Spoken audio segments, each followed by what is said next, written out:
Tudo bem? Pronto. Então, primeiro eu quero agradecer vocês por esse privilégio de poder falar a vocês, mas, no fundo, falar um pouco daquilo que a gente tem vivido, que a gente tem experimentado, das convicções que temos tido em relação à igreja. A ideia não é inventar nada, é falar das coisas cotidianas mesmo que tem alimentado a gente, tem ajudado a gente a trabalhar com a igreja.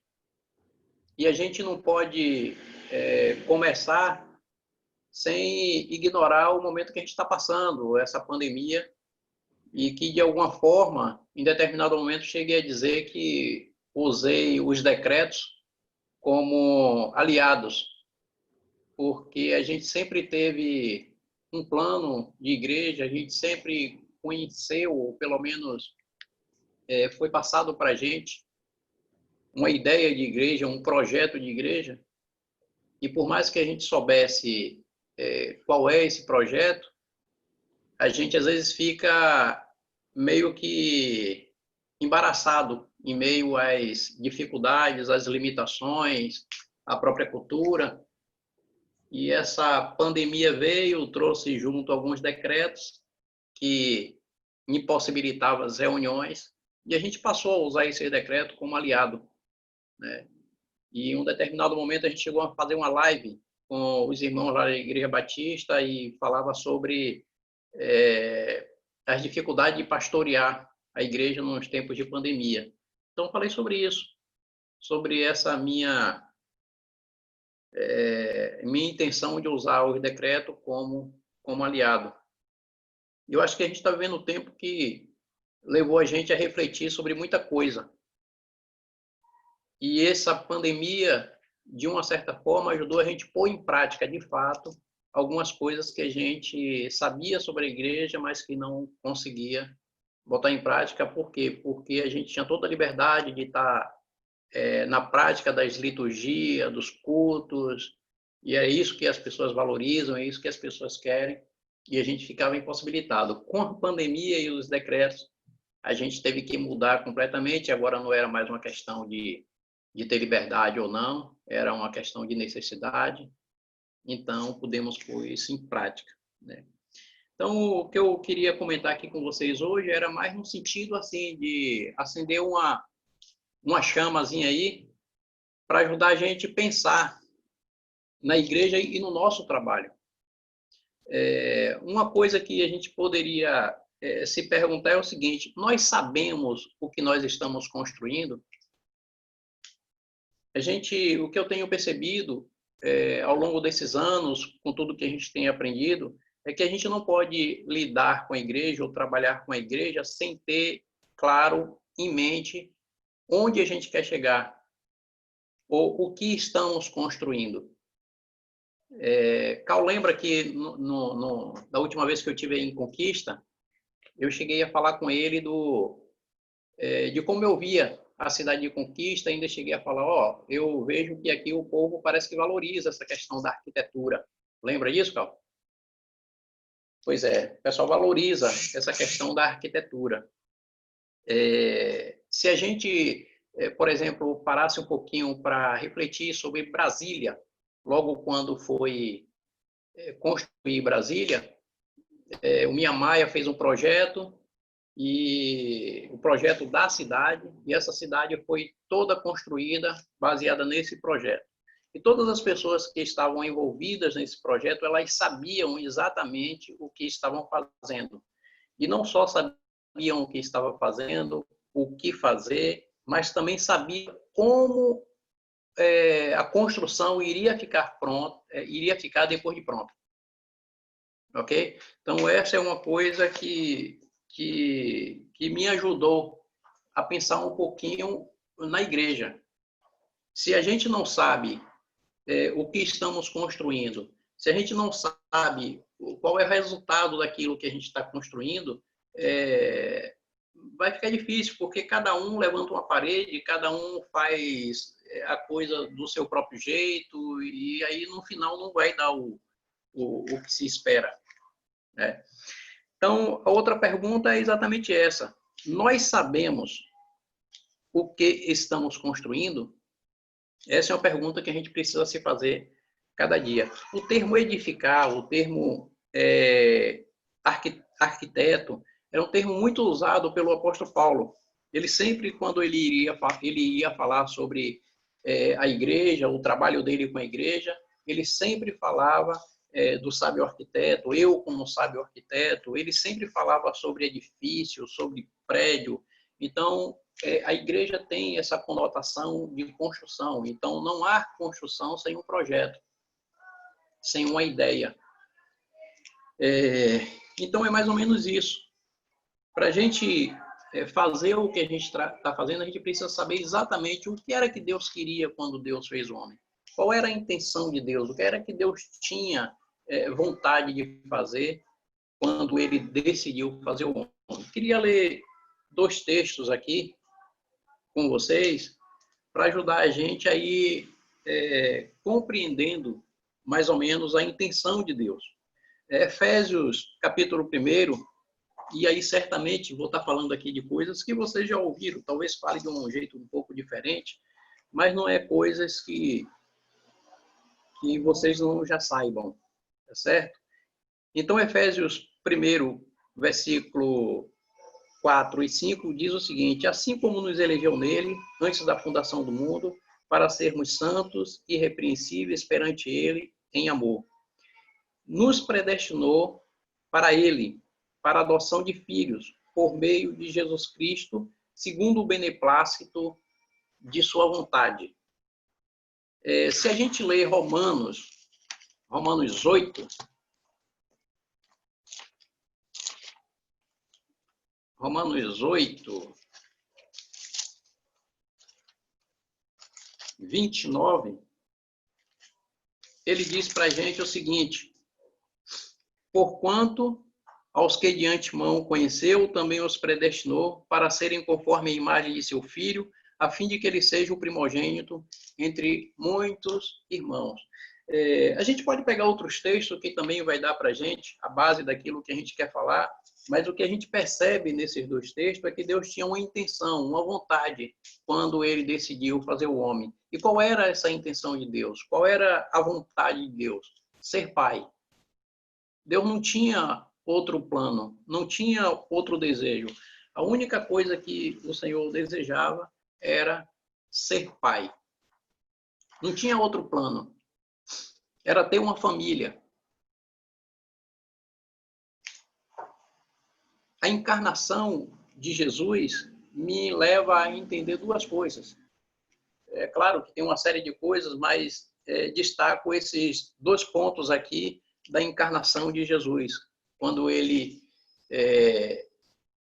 se fez homem, ele nos ajudou a compreender, a ter revelação de 2 coisas. A primeira coisa é a paternidade de Deus. Se a gente vai observar o livro de Mateus e principalmente lá o sermão que a gente chama do Sermão do Monte, a gente vai notar que, por muitas vezes, o Senhor Jesus, na hora que ele faz menção da nossa relação com o Senhor, ele insiste, por muitas vezes, de que essa relação precisa ser no âmbito paterno. Eu quero ler aqui só alguns versículos, mas quero deixar aqui alguns para que vocês também depois possam ler e estar refletindo.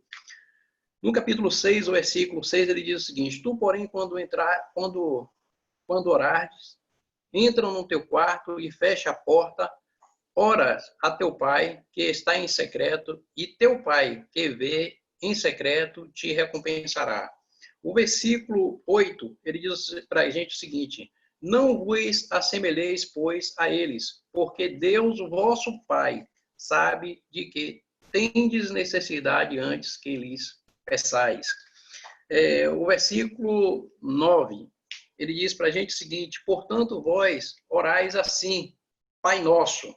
Aí você for ler o versículo 14, o versículo 15, o versículo 18, o versículo 26, depois o capítulo 7, o versículo 11, o versículo 21. Então, todos esses textos mostram Jesus trabalhando no sentido de revelar para a gente a vontade de Deus de ser pai. Deus não tinha outra vontade. Esse texto lá de Efésios deixa claro para a gente que nós fomos predestinados para ser filhos por adoção, segundo o beneplácito da vontade de Deus. Então, essa era a vontade de Deus, esse era o plano eterno de Deus. Ser pai, não tinha outro projeto. E Jesus, ele vem para mostrar para a gente isso, um Deus desejoso de ser pai. A segunda coisa que eu destacaria dessa encarnação de Cristo é mostrar para a gente, dar para a gente uma referência de filho, mostrar para a gente o que é ser filho de Deus. Tenho dito que na nova aliança, ou na velha aliança, ninguém pôde chamar o Senhor de pai porque não existia uma referência de filho. Ninguém sabia o que era ser filho de Deus. Mas o Senhor Jesus Cristo, ele vem para nos mostrar o que é ser um filho de Deus. E não só isso, mas mostrar para a gente que o desejo de Deus é ter muitos filhos, como está escrito lá em Romanos. Então, esse é o projeto de Deus. Esse é o grande e eterno projeto de Deus. O desejo de ser pai. O desejo de ter uma família. A igreja, então, é a família de Deus. Ok, amados? A igreja, então, é a família de Deus. Qual a nossa intenção em reunir nas casas? A gente tem por hábito ter nossas reuniões nas casas e em determinados momentos, eu sei que aí em Conquista vocês passaram mais tempo reunindo nas casas, depois passaram a ter reuniões no salão, conversei com o Carlos sobre isso. A gente aqui, o contrário, a gente sempre teve mais reuniões no salão, depois a gente passou a ter reuniões nas casas. Mas qual a intenção de reunir nas casas? Né? Por que ir para as casas? É só porque é um grupo menor, coisa desse tipo? Eu diria que quando a gente fala em reunir nas casas, a gente não pode levar em consideração a estrutura da casa. Por mais bonita que a casa seja, por mais agradável que a casa seja, como é a casa de Cal aí, que Alan estava falando aí, Alan Poeder, disse que gosta de Itaí, por mais que seja agradável, a questão não é só estar na casa, não é pela estrutura da casa, mas pelo ambiente da casa, que é o ambiente da família. É isso que a gente precisa destacar e levar em consideração do estar na casa. Não é só por ir para casa, não é trazer aquilo que acontece, a liturgia lá do salão de reunião para dentro da casa, não vai mudar nada. O que a gente precisa valorizar em estar na casa é o ambiente da casa, que é o ambiente da família. É isso que a gente percebe. Né? Eu estava, nesse tempo, estudando um pouco e conhecendo a história da igreja. E aí comecei a perceber que a igreja, por muitos anos, ou por mais de 3 séculos, ela era conhecida como uma comunidade secreta, porque eles não tinham liberdade de ter essas reuniões como a gente tem hoje, então eles reuniam e encontravam mesmo nas casas. E não só nas casas, mas às vezes nas cavernas, nas matas, era o lugar onde os irmãos se encontravam. E aí o importante não era o que acontecia a nível de liturgia, mas era o ambiente deles, era o relacionamento que acontecia entre eles. Então, queridos irmãos, o que eu gostaria de trazer para vocês nessa noite, para ajudar a gente a pensar no que Deus tem como projeto, é exatamente isso, a igreja como família de Deus, e não simplesmente um grupo de pessoas que se encontram para cantar umas músicas, para fazer um culto, para fazer orações. Se a gente for ler alguns textos, por exemplo, lá em Salmo 68, no versículo 6, a palavra diz que os solitários habitariam em família. A gente percebe também lá em Efésios, o Paulo escrevendo, dizendo que o Senhor toma o nome de toda a família na terra.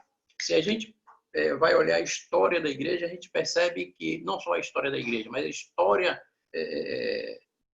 do povo de Deus, a gente sempre vai perceber que sempre Deus, em todo momento, Deus usa a família. E a gente não pode desconsiderar isso.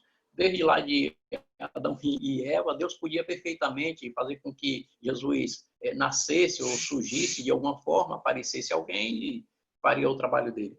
Mas Deus fez questão de que tudo que ele começou a partir da família, e isso não é à toa. É porque esse sempre foi o projeto de Deus. Essa sempre foi a expectativa de Deus, o grande sonho de Deus, o grande projeto eterno de Deus é ter uma família, irmãos. E a gente precisa ter ciência disso, ter consciência disso. Isso precisa ser claro para a gente. Se a gente vai observar o apóstolo Paulo e aquilo que as coisas que ele escreve, a gente vai perceber que sempre ele faz menção de Timóteo como filho, meu filho amado, meu verdadeiro filho. Ele sempre destaca questão de filiação e paternidade. Quando ele escreve a Timóteo, e aí se vocês pudessem abrir 1 Timóteo, capítulo 5, versículo 1 e 2, como que ele diz que deve ser o trato na igreja.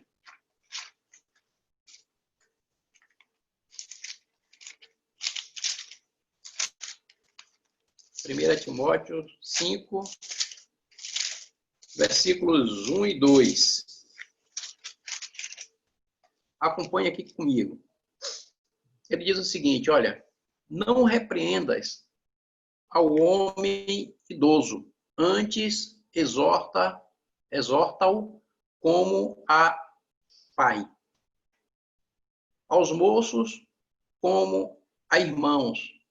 As mulheres idosas como a mães. As moças como a irmãs com toda pureza. Então a gente percebe aqui o apóstolo Paulo mostrando para a gente, ou pelo menos inicialmente para Timóteo, mas que serve para a gente também, como que deve ser o trato, o relacionamento na igreja. Uma coisa que a gente percebe, e até digo por nós aqui, de erros que nós cometemos, é que quando a gente fala de discipulado, a gente sempre tinha em vista um padrão, a gente sempre tinha em vista uma forma que a gente idealizava, e a gente trabalhava muito mais com a pessoa no sentido de ver a pessoa alcançando aquele padrão que nós idealizamos, ou que a gente tinha em mente, do que ser um relacionamento de amor entre irmãos. A pessoa precisava alcançar aquele padrão e o nosso esforço era para ver aquela pessoa alcançando aquele padrão que nós idealizamos. Mas aqui a gente encontra o apóstolo Paulo mostrando para a gente como que deve ser o trato dos irmãos, como que deve ser essa relação. Deve ser uma relação familiar, um trato. Eu corrijo meu irmão não porque eu tenho em mente um padrão para ele, uma ideia de que ele tenha que alcançar, e eu me esforço para ele alcançar aquele padrão. Não é isso, de maneira nenhuma. Eu lido com ele como meu irmão.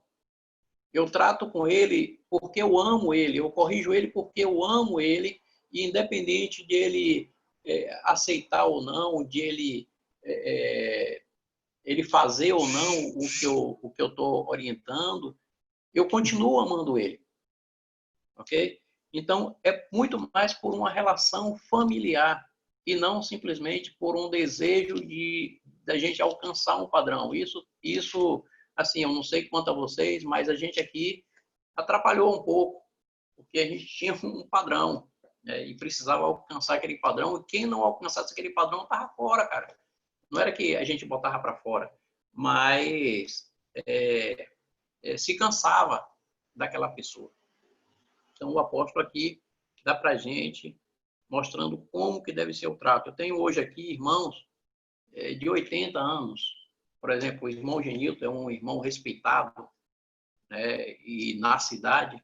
mas não tenho hoje nenhuma dificuldade de chegar para ele e corrigir ele, e ele sabe disso, porque eu chego para ele com esse sentimento, um sentimento de que eu estou lidando com alguém que está na condição de meu pai. Então, eu chego para ele e corrijo com todo temor e com todo respeito, mas corrijo e ele acata. Então, a igreja, amados, é uma construção, é algo que nós precisamos ir construindo e precisa ser construído esse ambiente de família. Eu vi aqui, nesses dias de pandemia, muitos pastores preocupados. Eu cheguei a conversar com um e ele me disse o seguinte, eu falando para ele que a gente tinha parado todas as reuniões, que não, as reuniões estavam sendo nas casas, inclusive a ceia, os irmãos estavam tomando nas casas, em família, e nós suspendemos todas as reuniões. Ele me disse, aqui a gente não consegue fazer isso não, porque se a gente parar de reunir, os irmãos vão dispersar tudo. A maioria dispersa. Depois disso, agora que voltaram, eu vi muitos dizendo que muitos irmãos deixaram de reunir, que foram para outros lugares, que alguns até começaram um novo trabalho. Gente, é porque não existia relacionamento. A relação dos irmãos era relação de culto, relação de liturgia. Isso não gera nada, ou pelo menos não é o que Deus pretende. O que Deus pretende é que a relação seja relação de pessoas que são aliançadas umas com as outras, que têm amor umas pelas outras. Né? E digo não por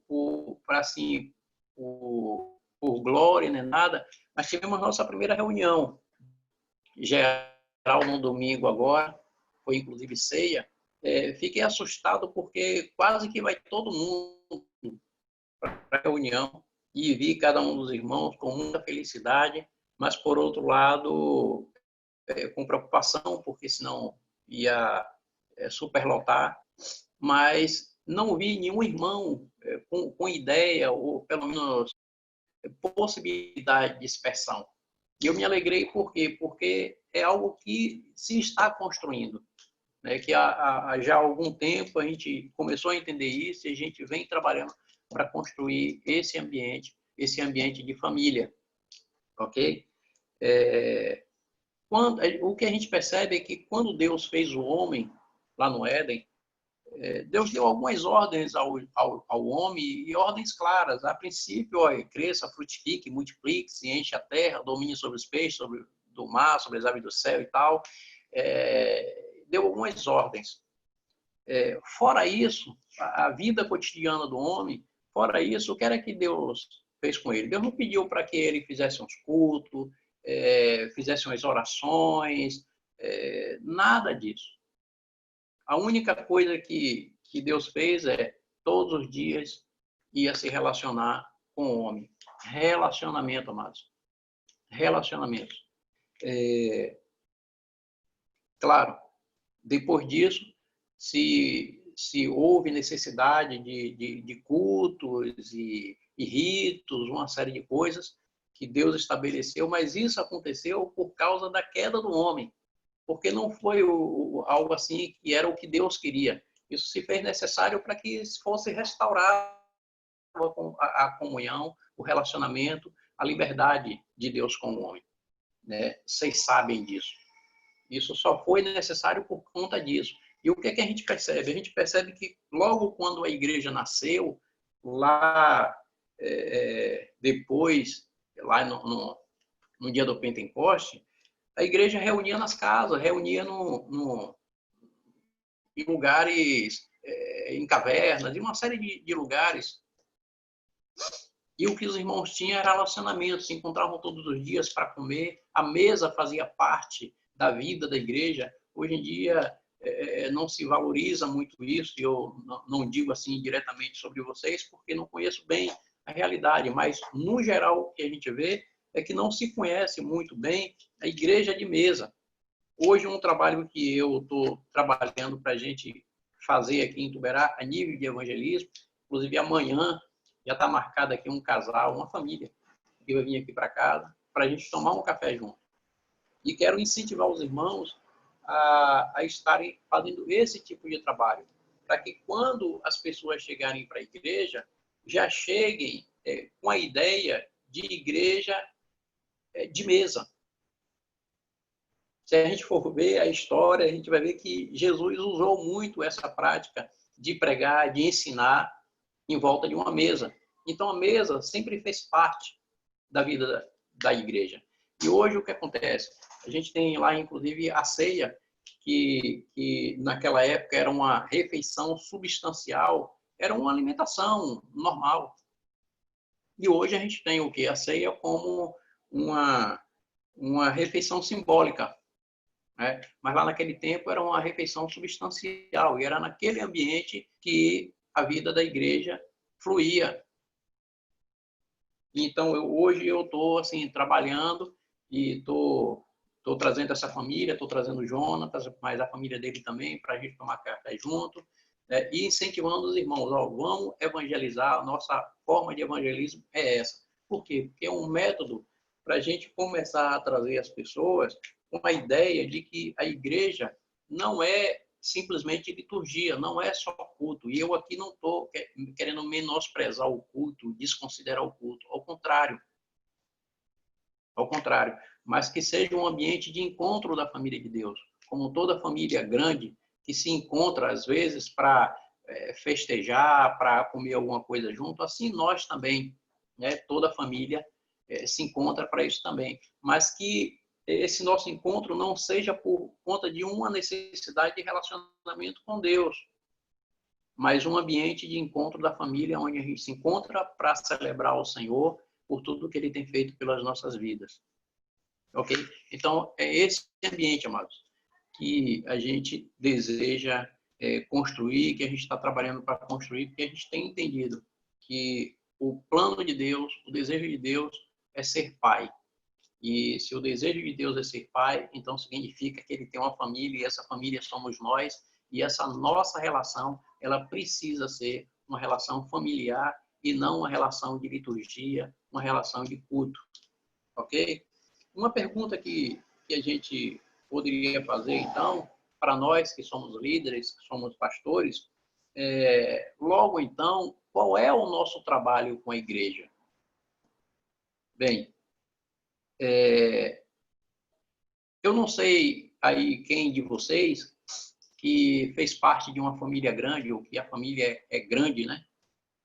Que os pais tiveram muitos filhos, e em determinado momento, o pai teve que viajar e deixou o irmão mais velho tomando conta dos filhos, ou dos mais novos. Eu, pelo menos, minha mãe separou do meu pai, eu tinha 3 anos de idade, e a gente teve que mudar e foi viver só. Então, eu, logo cedinho, eu tive que, em determinado momento, assumir uma postura paterna sobre meus irmãos mais novos. Então, eu sei mais ou menos o que é isso. Minha querida mulher, que está aqui do meu lado também, quando eu a conheci, o pai dela não morava com a família, e a mãe dela tinha que sair para trabalhar, e era ela que ficava tomando conta dos irmãos mais novos. Dava conta de todo mundo. Só para vocês saberem aí, é o seguinte, era a única casa que eu conheci que uma galinha tinha 4 coxas, porque na casa dela, todos os irmãos dela gostavam da coxa da galinha. Então, ela pegava a coxa da asa e botava no meio lá. Então, na casa dela, a galinha que chegava na mão dela dava 4 coxas. E aí todo mundo ficava feliz. A briga era porque as coxas da asa é um pouco menor, mas aí ela prometia que da outra vez dava a coxa maior. Mas todo mundo ficava satisfeito. Então, por que eu estou falando isso, amados? Porque o nosso trabalho com a igreja é mais ou menos parecido. O nosso pai, e inclusive eu diria para vocês o seguinte, se tem uma coisa que para mim é uma agressão, se tem uma coisa que para mim anormal, eu ver, ou ouvir, perdão, alguém, quando vai orar, se dirigir ao nosso Pai como Deus. Tem pessoas que às vezes chegam a Deus soberano, Deus eterno, Deus isso, Deus aquilo. Gente, assim, eu respeito, mas para mim é uma agressão. Eu só consigo chamar ele de meu pai. E eu sei que eu não mereço ser chamado eu sei que eu não mereço chamar ele de pai. Eu sei. Mas foi ele quem quis assim.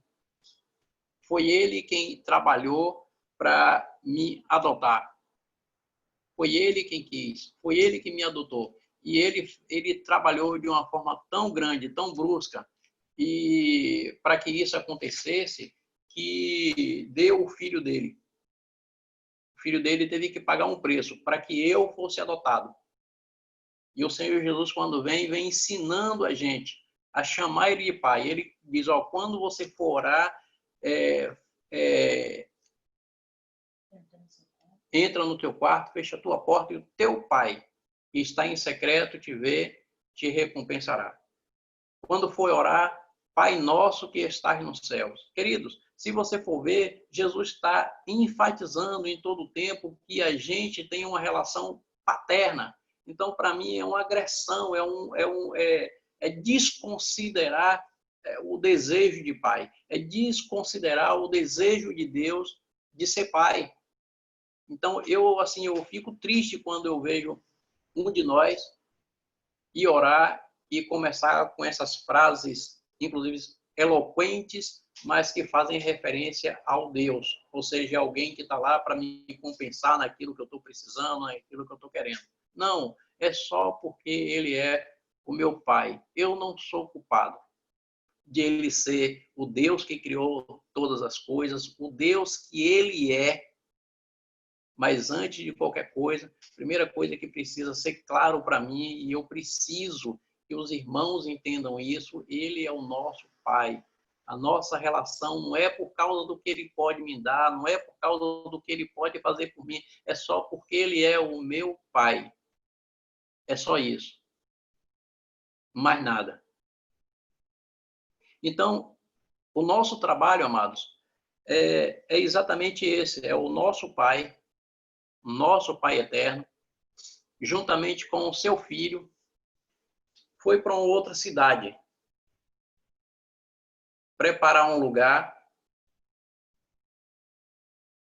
que ele disse que iria preparar esse lugar e deixou os filhos, por sequência mais velho, tomando conta dos filhos mais novos. Então, quando eu olho para os meus irmãos, eu preciso olhar para eles como meus irmãos mais novos que o meu Pai Eterno me deixou tomando conta deles. Então, a minha relação com eles precisa ser nesse nível. Precisa ser no nível de quando meu pai voltar para nos buscar, para levar, para estar com eles, eu vou prestar conta dos meus irmãos. Eu vou prestar conta ao meu pai desses filhos dele. Então, a minha relação com ele é uma relação de cuidado, de amor, não simplesmente porque eu tenho em mente uma ideia que eu preciso pôr em prática. A nossa relação não é uma relação de cultos, não é uma relação de liturgia, é uma relação de amor entre irmãos, de uma família. E, por favor, queria que a gente entendesse isso. Esse é o nosso trabalho como líder de grupo, né? Como líder, como pastor no grupo, como pastor, seja lá da igreja no todo. É uma relação nesse nível. Que o nosso Pai, eu gostaria que vocês lembrassem disso, né? O nosso Pai, juntamente com o meu irmão mais velho, que é o Senhor Jesus Cristo, fizeram uma viagem com a promessa de preparar um lugar, de arrumar um lugar, uma outra cidade, um outro ambiente. E aí eles vão voltar para nos buscar, para nos levar para morar com ele. E ele deixou a gente aqui os filhos mais velhos por sequência, tomando conta dos filhos mais novos. Então, esse, para mim, amados, é o trabalho que temos com a igreja, cuidar dos nossos irmãos mais novos.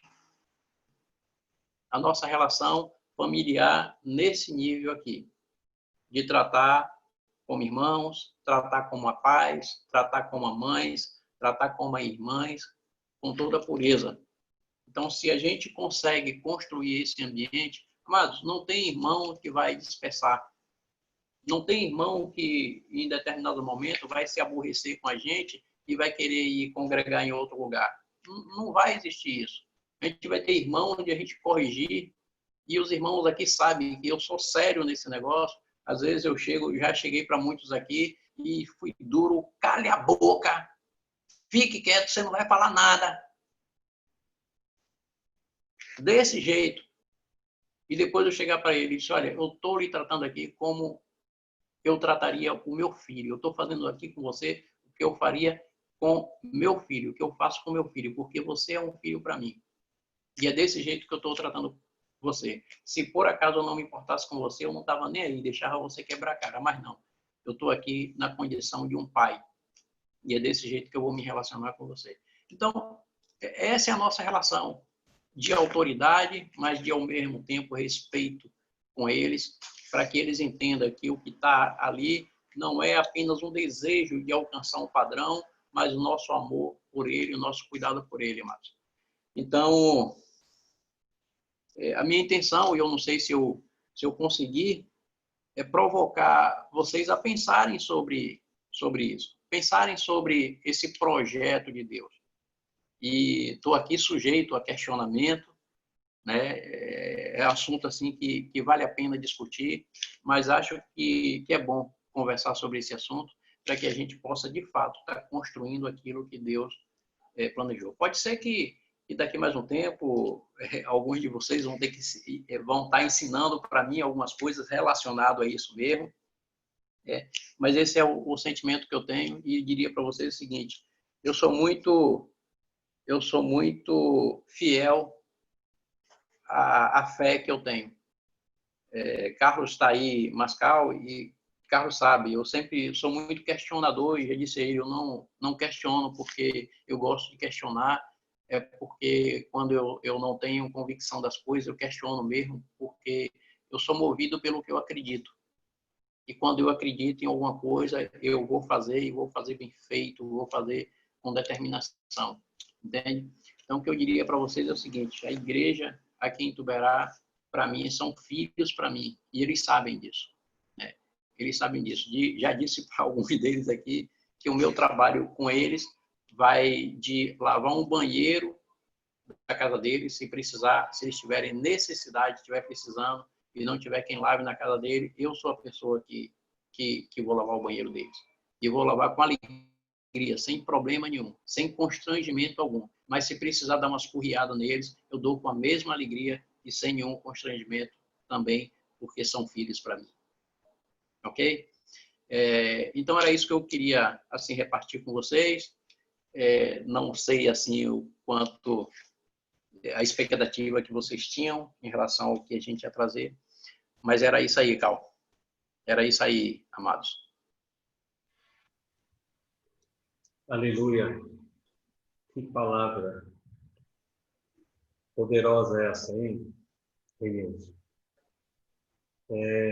Eu não tenho nada a acrescentar. Ela é uma palavra que não precisa.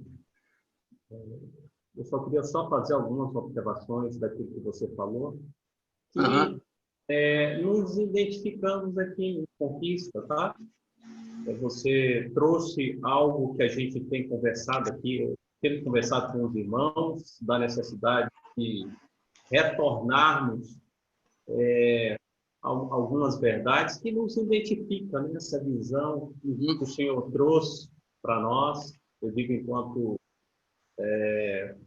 congregações, né? Nós aqui em Vitória Conquista, vocês aí em Tuberá, e quando você fala você faz algumas perguntas, eu só queria fazer essa observação, né?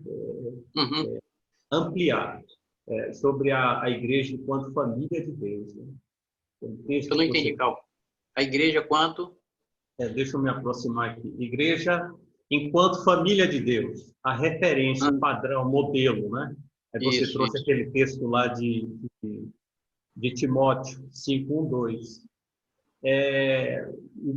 Você fala um pouco do que foi a referência de vocês a princípio, mais voltado a um aspecto mais militar, talvez. Nós Sim.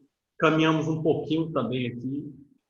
E a referência é a família. A referência não é modelo militar, a referência não é modelo empresarial, não é. Né? A gente não tem que... O modelo não é da nova psicologia, das relações humanas, nada. A nossa referência é família. Uhum. Você falando a respeito de família grande, nossa, é minha realidade, Vinícius. De pai e mãe, nós somos 12. E os mais velhos foram cuidando, criando os mais novos.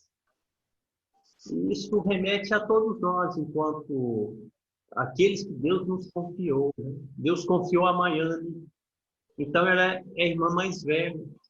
Então, Maiane, como irmã mais velha, ela deve zelar, é o que ela faz Uhum. nessa relação familiar. Né? Isso. Quando ela olha para as outras, ela não olha com a perspectiva empresarial ou de sucesso. Não, eu quero vê-las crescendo, mas no sentido de tirar proveito. Não, quer ver como uma irmã quer ver a outra. Ontem, e você falando da sinceridade nessas relações, né? Meu irmão ontem, ele viajou, foi para o Rio de Janeiro. Ele se sujeitou a uma clínica de tratamento relacionado à droga. E eu fui muito duro com ele. E um tempo atrás, eu chorei na frente dele, com ele. Mas eu chorei. Mas eu fui muito duro. Mas aquela palavra, ela estava acompanhada dessas lágrimas. Ele pôde, pelo Hum. menos assim, eu tentei me expressar, o que estava no meu coração.